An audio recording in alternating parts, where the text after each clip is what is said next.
Hey there, welcome back to the channel. Today's video I'm going to take you on a little behind the scenes on how I set up for this Silver Sirens shoot. So I had my Neewer Q6 set up behind a black backdrop. So what I had done is I'd used an offcut of black paper and I'd punched a whole heap of holes in it. And then what I was doing was I put my model in front of it. So you can see how the light is glowing through the holes that I put in the black paper. And I just did it with like a little X-Acto knife type thing. Nothing flash about it. It's not perfect, but I'll get there.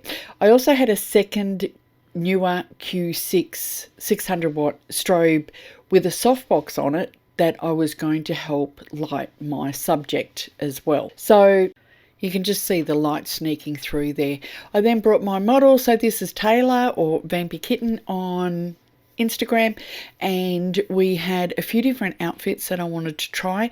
I also had these sort of silver star halos.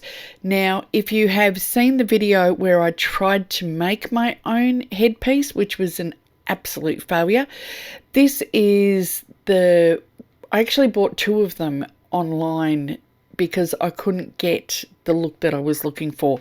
These weren't perfect either, but they're pretty good and I was happy with the sort of final result. So I was just going through some of my props and things. I pulled out these acrylic sort of giant diamonds and we filled the martini glass with those, which we thought would be sort of, you know, kind of cool type aesthetic to do with it. And I was just going through and pulling out other bits and pieces.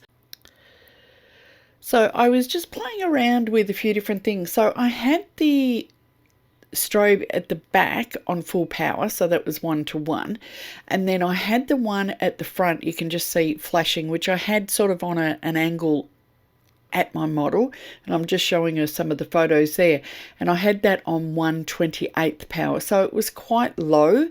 Yes, I've got the studio lights on, but the flash overpowered those, so that's fine, it's not a problem. And here are a couple of the shots. So I was shooting at f2.8, ISO 200.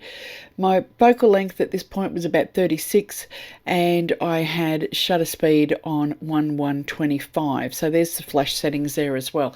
And I was shooting with my Tamron 28-75. I was also shooting with my Sony 50mm 1.4 towards the end.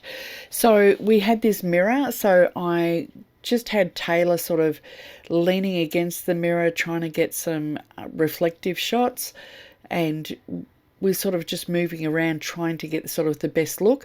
I would turn my front flash off and I would turn it back on depending on the shot. So I really like some of the really cool moody shots where I had the flash turned off at the front.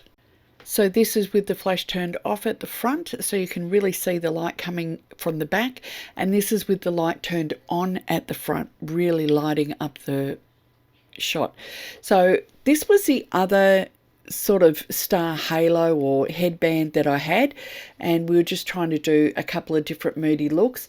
So I still had the mirror there because I was using it to get light to sort of bounce up into Tayla's face, almost like a reflector. So pretty much all of these images were edited in Photoshop, and then I took them into DxO FilmPack 8 to give them that beautiful sort of vintage look. One of my favorites is 1940s Beauty and the Beast. It's a black and white filter, and I did a few little tweaks on it. Just beautiful. So here are a few more final images. So if you like this video, don't forget to give it a thumbs up and maybe even subscribe to the channel, and I will see you next time on YouTube. Bye for now.